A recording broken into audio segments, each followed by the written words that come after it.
전념하기의 영웅들은 매일 매년 꾸준하게 시간과 노력을 쌓아 스스로 극적인 사건 그 자체가 된다. 그들의 앞을 가로막는 용은 일상이 주는 지루함, 다른 방도 기웃거리고 싶은 유혹, 그리고 내가 잘하고 있는지 확신하지 못하는 불안이다. 그리고 그들에게 있어 중요한 결단의 순간은 칼을 꺼내서 용에게 휘두르는 것이 아니라 매일 꾸준히 정원을 가꾸는 일에 가깝다. 매일 꾸준히 정원을 가꾸는 일이란 훈련이 될 수도 있고 꾸준함이 될 수도 있다. 하지만 행동의 측면으로만 본다면 쉽게 놓치는 것이 있다. 나와 정원의 관계다.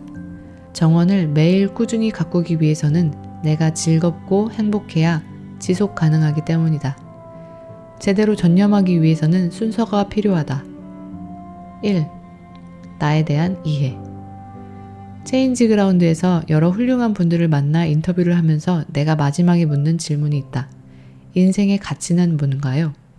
이 질문을 하는 이유는 삶의 모양이 다르고 각자의 삶에서 중요한 가치가 다양함을 이해하기 위한 것이다. 사랑, 자신감, 꾸준함, 나눔, 자유. 1초의 망설임도 없이 대답하신 분이 있는가 하면 한동안에 생각할 시간이 필요하셨던 분들도 있다. 후자의 경우 꽤 어려운 질문이었을 수 있는데 짧은 순간 자신의 삶을 돌아보면서 자신이 했던 선택들의 공통점을 찾았을 것이다. 당장 무엇을 하고 싶은지보다 나는 어떤 사람이 되고 싶은가의 질문부터 시작해야 한다. 이 질문은 내 몸에 맞지 않은 옷을 입게 되는 실패의 경험을 줄여줄 수 있다. 2. 나에게 맞는 정원 탐색하기. 책을 읽다 보면 흔히 하게 되는 오해가 몇 가지 있다. 책이 주장하는 바에 몰입한 나머지 이것은 좋은 것, 이 반대되는 것은 나쁜 것이라고 실수하는 경우다. 전념을 읽다 보면 그럼 탐색하는 것은 나쁜 것인가? 하는 질문이 나온다.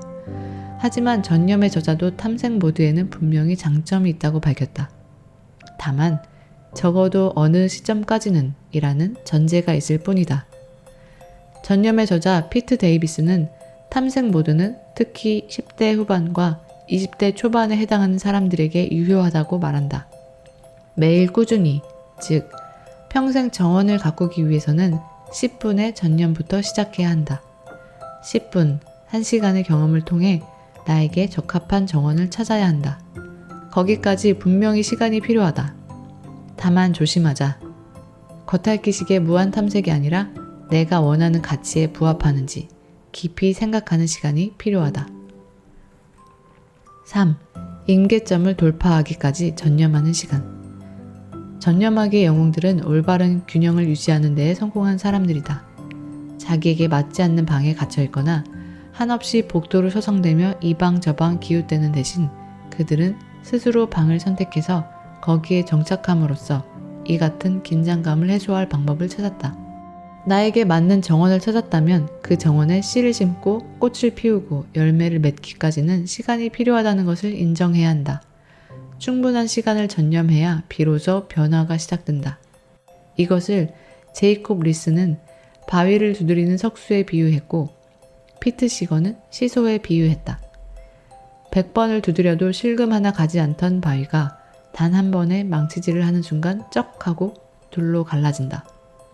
한 숟가락씩 채우는 모래로 꿈쩍도 하지 않던 시소가 어느 날 갑자기 기울어진다. 이런 변화는 한꺼번에 느닷없이 찾아온다. 99도까지 물이 끓지 않다가 1도의 상승으로 물이 끓는 것처럼 그 순간은 임계점을 돌파하는 순간이다.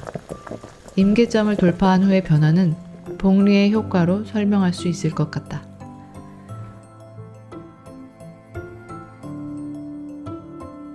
앞서 말한 것처럼 전념을 강조하는 것은 무한 탐색이 중요하지 않다는 말이 아니다. 분명히 탐색이 필요한 시기가 있다. 또 전념이 언제나 좋은 것도 아니다. 시야가 좁아져서 중요한 정보를 놓치고 전체 숲을 보지 못할 수도 있기 때문이다. 하지만 전념의 저자가 전념을 강조한 것은 지금 우리는 너무 많은 선택지에 놓여 있고 여기서 많은 사람들이 방황하고 있기 때문이다. 생각에 관한 생각에서 데니엘 카너먼이 인간의 정신활동을 시스템 1과 시스템 2로 구분한 것을 같은 맥락으로 이해해보면 인류 초기 궁핍한 세계에서 인간의 생존에 이루었던 시스템 1도 필요하지만 거기에 너무 집중한 나머지 시스템 2를 놓치고 있다면 여기에도 집중해야 한다는 이야기다. 더 많은 에너지를 소비해야 하는 일. 장래의 막연한 보상을 위해 오늘의 수고와 노력을 등한시하게 된 많은 사람들에게 전념은 꼭 필요하다. 나는 다정하게 도움을 주는 사람이 되고 싶다. 그러려면 순간적으로 길을 지나다가 우연히 혹은 남에게 보이기 위해 도움을 주는 것이 아니라 평소 훈련이 필요하다. 도움을 줄 수 있으려면 여유가 있어야 하고 지식과 내공이 있어야 한다. 누군가에게 친절하려면 매일 일어나는 수많은 화에서 나를 돌아보고 반성하고 참는 일련의 훈련 과정이 필요하다.